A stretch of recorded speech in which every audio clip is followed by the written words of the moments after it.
If you celebrated in any way the murder of Charlie Kirk, I have an important message to tell you today on the podcast.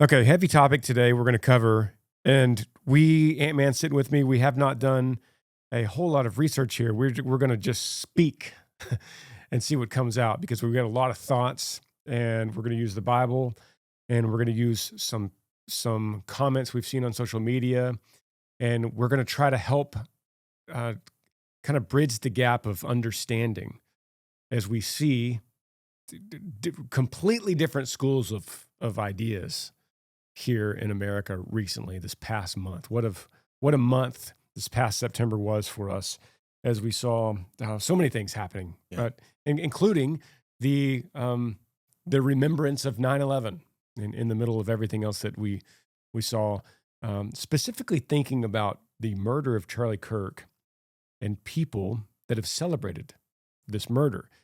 And by no means I'm not trying to rile up an ant bed here. I'm not trying to, as AntMan sitting with me, I'm not trying to rally troops. That's not what I'm doing, to say we need to rise up against people that have celebrated a murder or that have protested a funeral, a memorial.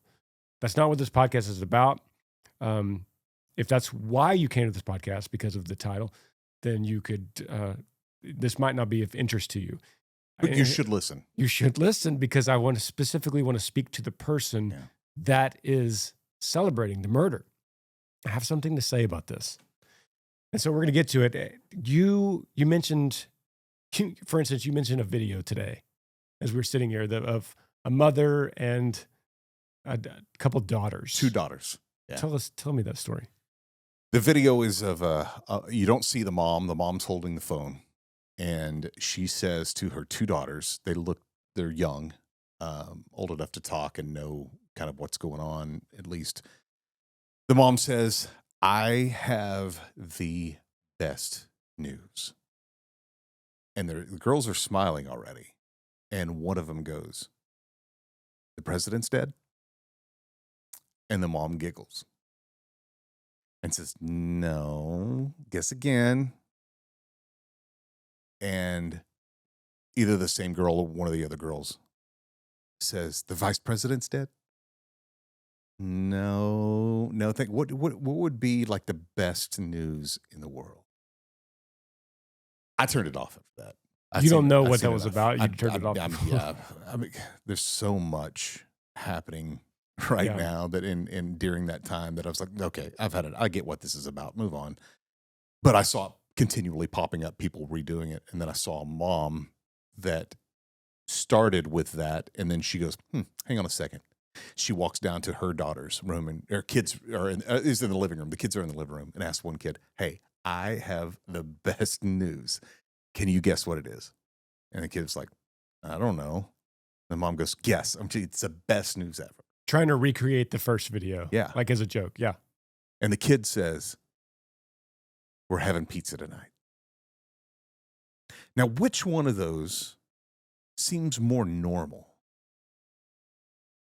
And the point that this second mom was trying to point at was, this is a normal reaction from a child. If your child's first response is the president is dead, there's way more going on. There's way more going on. It's something that's taught. Both the pizza and the president are something that's kind of cultivated. So let's dive into this. What we're dealing, the only way we could explain this, and this is, it got me going a little bit because I love Amber, my wife, and she has a book coming out in October, and she posted a book club invitation for her book on her Instagram. Yeah. And these comments started coming in for that invitation, talking about her previous post in support of in memory of Charlie Kirk. And they're like, "I can no longer support your book." What? Which has nothing to do with any of that. "I can no longer support your book because now I know that you have supported Charlie Kirk." who is, a racist and a bigot and a da-da-da-da-da. Got it. So, and I see that, and they're like long explanations, and I see it, and I get inside me, my flesh gets riled up. I'm like, what? You're talking about my wife, and I can't understand. I can't comprehend why Amber could be in support of the family of Charlie Kirk and the gospel message of Charlie Kirk, and how she could post that in support of that, in love for that, and that someone could think from Amber that's hating, that is to hate others, that is to, for Amber to say that is to be racist. I can't understand that, but that's because I have a different cultural paradigm. And this is the only explanation, and I'll explain this, that could help us understand why we could look at our neighbor that lives in our same city, on the same street as we do, that might watch the same Saturday morning cartoons as we did when we were 10 years old, how they could think something that is so foreign to our brain. And that's because we have a shift in cultural paradigms. Let me explain. A cultural paradigm is a deep-seated assumption or value or pattern that shapes how people in a particular society think, act, and relate to one another. These paradigms influence everything from communication styles and leadership to family life, religion, and economics. They are not just surface customs like clothing or hairstyles. Right. They are mental maps that entire groups of people live by. That's a cultural paradigm. The interesting thing about the current situation is that we are seeing a paradigm shift within a culture itself. And that's possibly because we're in the melting pot of the United States, where we all are very, very different. And we have very polarizing political opinions right now. And it's been so polarizing over the last couple decades that there has become now a paradigm shift within the culture. And I say that again because usually cultural paradigms are based on countries or continents or sometimes communities, right? But rarely split within a community. But I think we're so confused right now because we're seeing a paradigm shift within the community. I first started thinking about this. Well, seminary, we've talked a lot about cultural paradigms throughout the world, and the beautiful thing about cultural paradigms is that Jesus in the Gospels perfectly answers all of the major cultural paradigms throughout the Gospels. I'll explain that. But the new one has now shown its face here in America. I first started thinking about this from a pastor named Josh Howerton. We've talked about him a little bit on this podcast. Yeah. He talked about a new cultural paradigm that's built on top of the critical theory that is now the paradigm is, and let me back up just a second and say that your AntMan, me and you, our cultural paradigm would essentially be right versus wrong. Which, when we first started talking about this, I thought, is there another one? Yeah. Is there another? You would say, is there another one? Because it's a mental map for you. Yeah. It is a deep-seated assumption in a definition or value or pattern that has shaped the way you think. So you think It's a filter. in the West. It's a filter that you must see everything through. There is no erasing a cultural paradigm. Right. It's part of your everything. It's part of your mental vision. Yeah. So you see everything through the lens of right versus wrong. And so do I. And so do probably a lot of people listening, unless you're from, for instance, the Far East, and you see it through the lens of honor versus shame. Or maybe you're in the Middle East and you see it in terms of dirty versus clean, or impure versus pure. Same thing, right?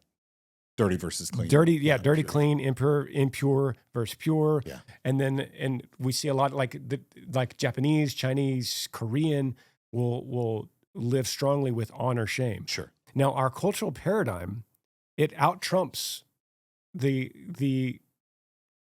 our moral compass. It becomes our moral compass, Sure. you should say. So, for instance, let's think of a hypothetical situation in a cultural paradigm. This is all back seminary work a few years ago. As a right-wrong paradigm guy, and a lot of it's because I live in the West, and most of us are here in America. If I go to a restaurant and I'm sitting there eating a meal, I'm just making this up. I'm eating a meal at a restaurant and I have friends with me. And I get a notification that says your credit card is now overdrafted. So we're going to shut down your credit card temporarily. And I'm going to buy this meal for everyone. In America, because I'm a right-wrong guy, I would go, guys, I messed up. I have overdrafted my card. Can anybody spot me? It's embarrassing, but I'll Venmo you later, but can you just get me out of this hole and cover me? And no one at the table would be like, what an idiot. They'd be like, yeah, bro, I got you. Right, wrong. Because it would be wrong to do it any another way.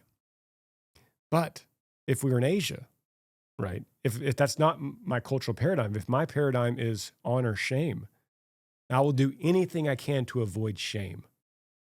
So I would say something like, guys, I'll handle this. I'll go ahead and pay for the meal. Y'all want to go ahead and go out to the parking lot and get the car? I'll meet you outside. They go out. I sneak off to the restroom. I go out the back door. I meet them in the parking lot. All good, guys. Let's go. I stole the meal. Sure. In America, we'd say that's wrong. Right. But in Asia, it doesn't matter if I'm wrong. I would never shame my family. Right. That would be shameful. It would be honorable to just walk out the back door and make it go away.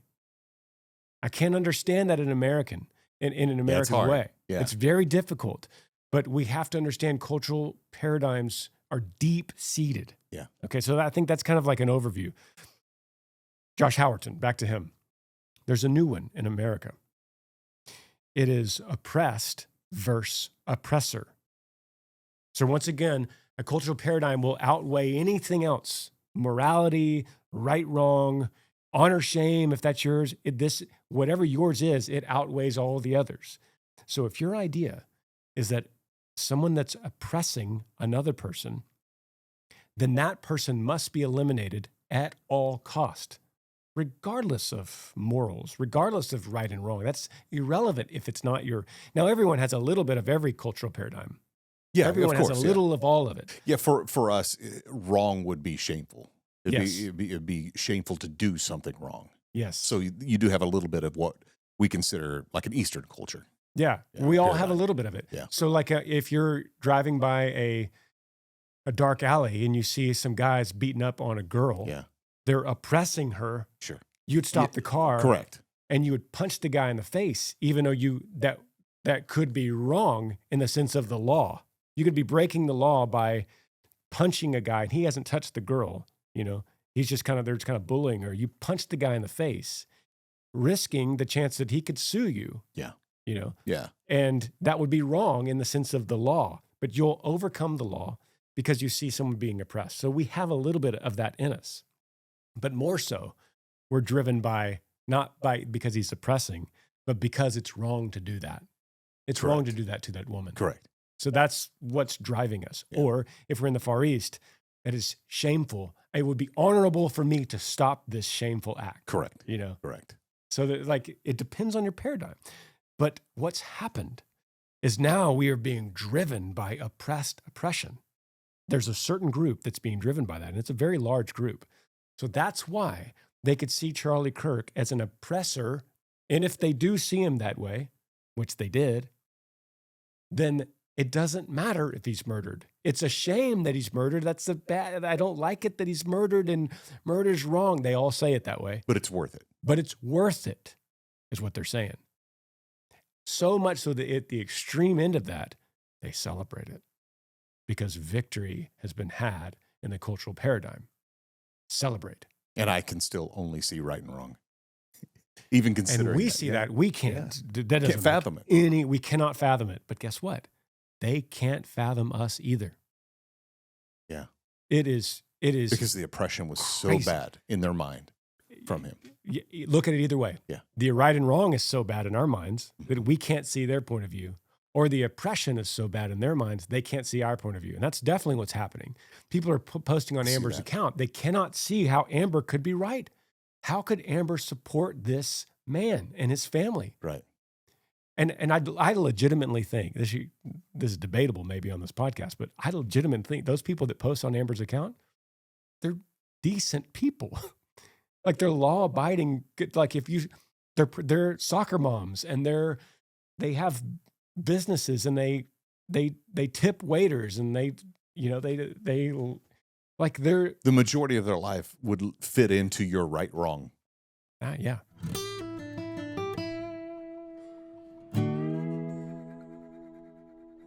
If you're trying to get a gift for someone that you think has everything, how about a special video message from me?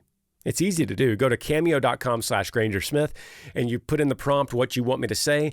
I get that message on my phone. I'll say happy birthday, happy anniversary, whatever personalized message you want me to say to whoever you want me to say it to. I send it to you and you give it to them. It's pretty cool. Go to cameo.com/GrangerSmith. Yeah, I hesitate biblically to say good people, Right. but what I want know to what you say mean. is they're good people Right. that are saying these things that are unfathomable to us. Yep. But my argument is, when you're in that paradigm, you can't understand ours either. You couldn't understand if you're in Japan, and hopefully Kentaro's listening, my Japanese buddy. Right. If you're in Japan and you're deep seated in honor shame, you couldn't imagine telling the table at the restaurant, my credit card is overdrafted. I can't cover it. It is utterly shameful. That's why, and it's famously in the Japanese culture, they take their own lives with the sword. Right. The samurais would take their own lives before they would dare be shamed into letting the enemy take their lives. They would much rather commit suicide than their life be taken by another man in battle. And even more famous than that for us, the kamikazes. Sure. Airplanes diving into ships, using their airplane as a weapon, because, and we could also say it with the Twin Towers, they would rather destroy the enemy with their own lives and be honored by that than to be dishonored. And as Americans, we don't kamikaze in America. Right. We don't we surrender. Hopefully we don't. Hopefully the Americans don't surrender, but we would, because in our Western paradigm of right, wrong. Well, the John Wayne would fight until you did kill me. Yeah, and that's the ultimate extreme of that. Or is I that killed you. I will fight until I die, until I don't. Like, it's like the Alamo, Well, and you think you see examples of it with like Marcus Luttrell. Yeah. He was going to. I'll fight with everything else, everything that I have. Yeah. So the Alamo in Texas, Yep. Yep. In a Eastern paradigm, they would have all committed suicide together in the Alamo before the Mexicans got to them. Right, because that would have been shameful for the Mexicans to make it. Shameful for the enemy to take my life from me. So I will take my life. So they fought to the end because they were a right-wrong paradigm. Then lay the veil or the filter of oppressor over that example. Yeah. So I promise I'm going somewhere. I have an answer to it. I'm not going to leave this podcast without an answer, because you're going, they don't understand me and I don't understand them. Yeah. And I promise everyone listening right now, if you clicked on this video or you clicked on this podcast link, you are experiencing right now what we're talking about with someone in your circle. Yeah. Or someone related to you in some way. Maybe if it's just a friend on Facebook, you have seen someone doing the opposite in reaction to Charlie Kirk as you could possibly imagine. And it shocked you. And it has shocked you. And you'll say such things as, that person can't be a Christian, or surely that person, you'll say things with the assumption that, first of all, a Christian is only someone who's repented and trust in Christ for the salvation. It would. So let's unpack the the extent of what these paradigms mean when they touch each other. So I wrote some of these down. The right, wrong, I've been saying. You could also say guilt, innocence. Okay. Guilty or innocent. That's what we see in America. Are they guilty or, in fact, we say they're innocent until proven guilty. Right. Like that's how serious we are about it. Innocence is way more important. Innocence is more important. And it's where you err. You err on that side. You everything's filtered through that. Yep. That's right. And Jesus upholds this paradigm many times. In fact, you walk through the Gospels and you see this guilty, innocent, right, wrong throughout the Gospels. Jesus backs it up. Honor, shame. Middle East, Mediterranean, much of Asia. Right and wrong are judged by whether behavior brings honor or shame to the family or community. Yeah. You must maintain face, reputation, social standing. Response to wrongdoing, covering shame, restoring honor through reconciliation, sacrifice, or sometimes revenge. Jesus covers this one too. Israel's shame in their exile. Christ despising the shame on the cross. Sure. Much of the Old Testament is honor, shame. It's covered. Okay. Dirty, clean. You could also say pure or unclean, or purity / pollution. You see some of this in like South Asia, India. India is all about this. Sure. Nepal, Hindu influenced areas. Wrong is framed as impure, polluted, defiled. You want to stay clean. You want to avoid contamination. You respond to this by purifying or avoiding things or separating from the unclean. Guess what? Jesus covers this one too. Mm-hmm. He covers all the paradigms. It's actually crazy. Whatever your paradigm is, when you read the Gospels, you could relate to the disciples and Jesus' teaching through all of this, through every paradigm. I have some examples of how Jesus addresses these, but let's go back to the new emerging one, oppressor. To some extent, Jesus addresses this one too, but not in a systematic way. You know, he's all this talk of critical theory and systematic oppression, or the idea of being a victim. Sure. You know, Yeah. That's not what we're talking about. But Jesus did proclaim good news to the poor. He proclaimed liberty to the captives. He released the oppressed, Luke 4:18. He condemned unjust leaders in Matthew 23.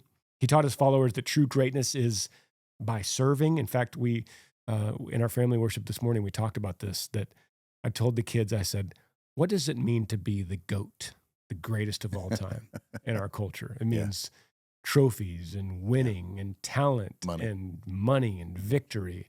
And Jesus said, the greatest among you will be the one who serves. That's right. So I was trying to teach my kids, and because that's not their paradigm, the gospel has to break through for they could possibly understand how you could be great by serving. But what happens is that in the new idea of oppressed versus oppressor, this reduces morality to power struggle. So it makes anyone who has money or anyone who's in a power position becomes an oppressor, right? It doesn't need to be said, but it's another conversation for another time, how Charlie Kirk has been labeled a racist. And it's a complete straw man attack on everything he said. It's breaking down his argument to a very simple wrong argument and then attacking that wrong argument. That's what straw manning is, essentially. Yeah. So anything has to do with racism and Charlie Kirk, I would just invite someone, not for this podcast, for another time, to just look at the whole argument he was making, and you'll find it was never about race. Correct. Okay. The other problem here is that it fuels cycles of violence. Mm-hmm. When you feel like someone's oppressing you, your reaction is, I need to stop this. And sometimes the only way to stop something is to get violent. And when your paradigm is oppressed oppressor, then once again, morality or right wrong comes under it. So violence is okay as long as you're satisfying the cultural paradigm, right? So violence, murder, even murder, it's okay in this instance. We saw a lot of this after George Floyd. Yes, we did. Yes, we A did. ton. It's okay to burn down a city Yes, we did. because I felt oppressed. And they even, at that time, they even used the word oppressed. These were oppressed people. Yes. And they're just lashing out. It is okay. Yes. And it's not. So it also leaves no room for grace. Mm. Because when someone has oppressed Mhm. you, there's no grace. And it's very hard to reconcile. I have more notes here, but I think we could look at it this way. Jesus confronts injustice, not by violence. Never does Jesus use violence to confront an oppressor. He sees oppression. He sees it. And he confronts it, but never with violence. Instead of overthrowing his oppressors, he lays down his life for them. That's right.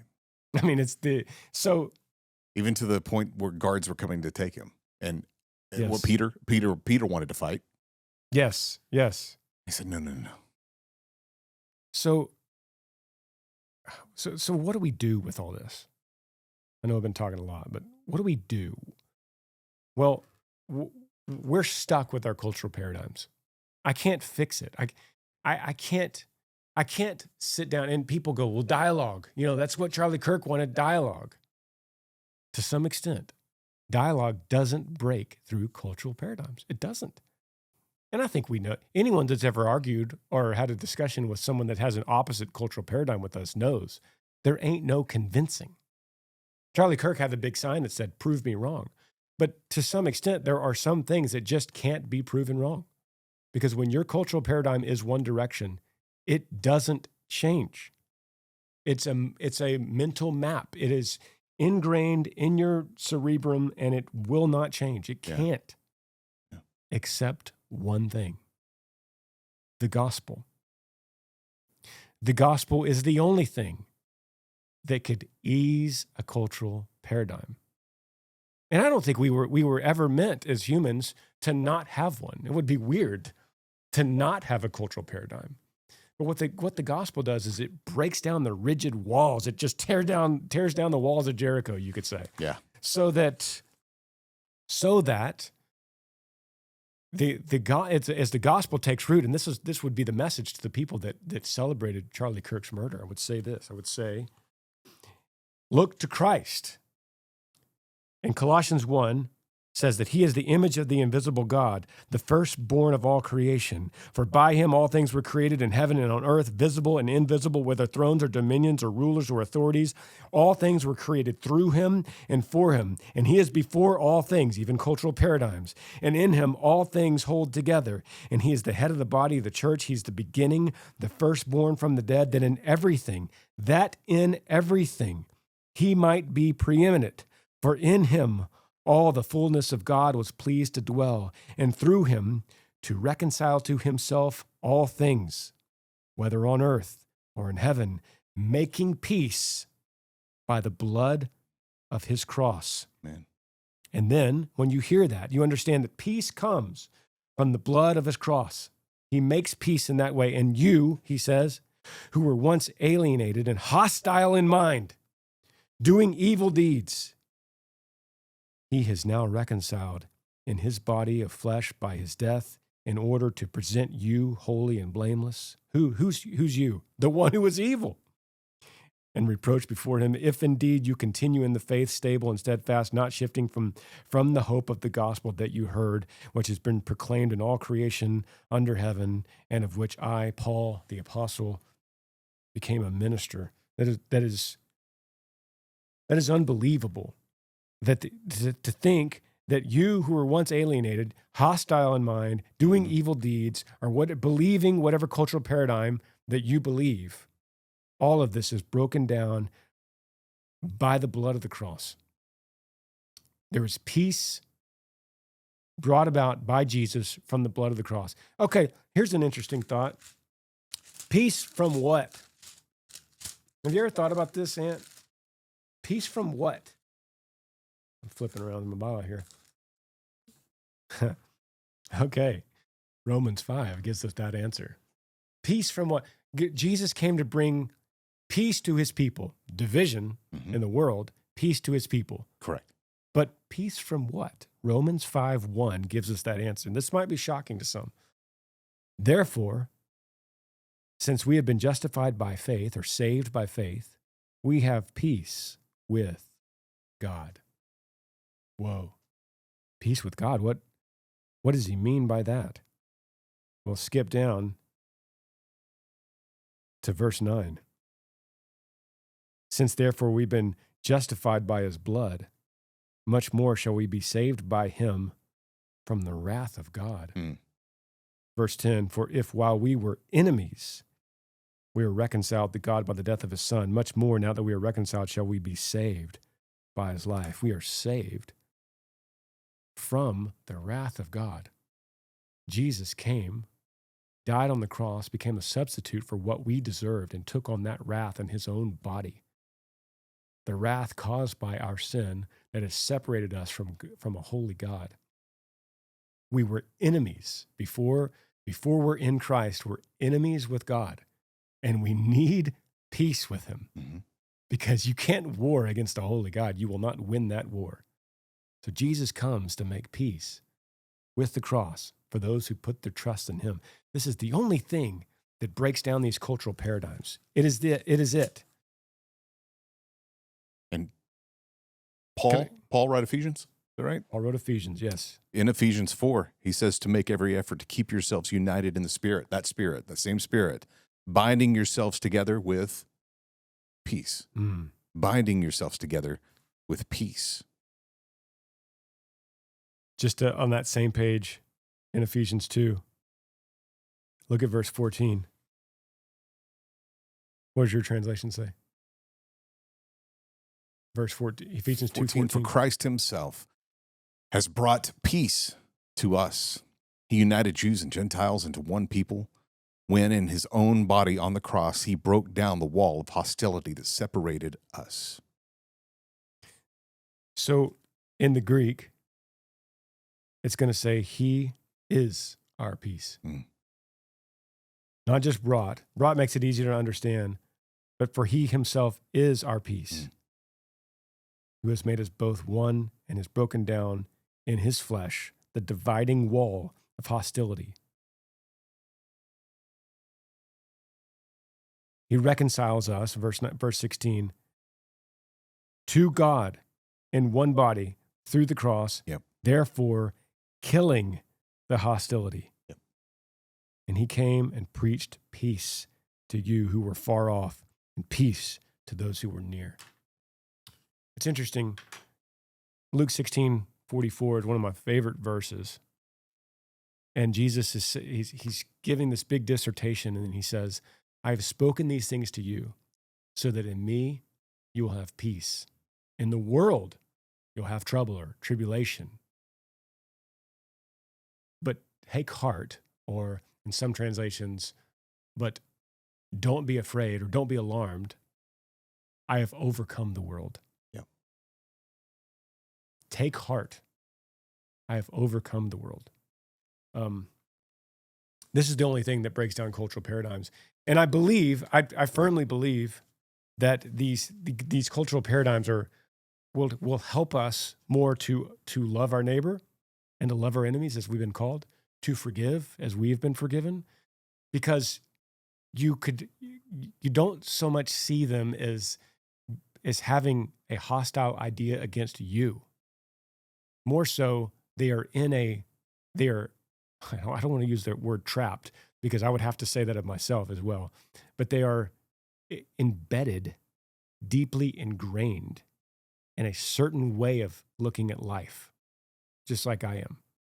And the only thing that breaks down my wall and their wall is the gospel. Yeah. And I can't break down their wall, but I could break down mine through the gospel so that I could look to them, even though they're fortified in their wall, and I could tell them the gospel, and I could love them, and I could forgive them. But the gospel can break down their wall too. And the gospel could break down their wall. Yeah. But I need to be able the gospel to take root in my life so that my wall comes down. That's right. So it's like these two galactic battleships with their force fields up. And the gospel is the only thing that breaks down the force fields. I need the gospel to break down mine so I could see that galactic battleship for what it is. And that can only happen with humility. And humility is what you have to have before you can serve. Yeah. That's why he calls us to serve one another. Deny yourself. Yeah. Take up your cross and follow me. Amen. Deny yourself and your cultural paradigms, as difficult as it might be. So my message to someone that celebrated the death of Charlie Kirk, I would say that what we saw, the murder, is a tremendous sin. And to celebrate sin would be a sin in itself. But I, in response to that, will also sin by thinking evil thoughts in my heart against that person. So my moral high ground doesn't defeat the fact that I go, you're celebrating sin. I hate you, So Jesus says, one that hates his brother murders him in his heart. The only thing to heal all of this is I need a new heart, and so do you. We both need new hearts, without of which we will not get anything done besides sin and hate and deceit and murder and lawlessness. It just never ends. I can't take a moral high ground. I can't, because that's what they're doing. We have to understand that the person that sees Charlie Kirk's murder as a good thing is not doing it because they think they're acting on evil ways. They think they're acting on a moral high ground, right? Better than mine, right? And they think I'm acting on evil ways, and I'm not. I think I'm taking the moral high ground. None of this works. The force fields have to come down. The walls of Jericho have to drop. And the only thing that does that is the gospel taking root, recognizing while we were still sinners, Christ died for us. Amen. Romans 5:8. Oh my goodness. I talked a lot. That's great. But that's my message. Yeah. And I see this whole idea coming up more and more as we talk through stuff. This new paradigm as we talk through more podcasts coming up. Yeah, if you guys have more comments, comment below. If you have a way, like if you're watching this on YouTube, comment below. Tell me I'm wrong. Tell me, let's open this dialogue. And I don't know. I'm assuming most people are on the side of the fence of saying that the murder was horrible. But we might have a few people listening to go, no, it was justified. I want to hear from both of you. And I pray that the gospel takes root in everyone. Yeah, so do I. And I think it's certainly murder is not right in any situation. So, yeah. Amen. Love you guys. Yee. Thank you so much for hanging out with me on this episode of the Granger Smith Podcast. I appreciate you being here. If you're listening right now, go ahead and rate today's podcast. It helps more folks find the show. And if you're tuning in on the iHeartRadio app, you could actually set this podcast as one of your presets, which is cool. That way, I'm just one tap away. If you're watching on YouTube, don't forget to hit like and subscribe so you don't miss any new episodes. And if you got a question you want answered right here on the show, just email me, podcast@grangersmith.com. I'd love to hear from you. Thanks again for being here. We'll see you next time. Yee.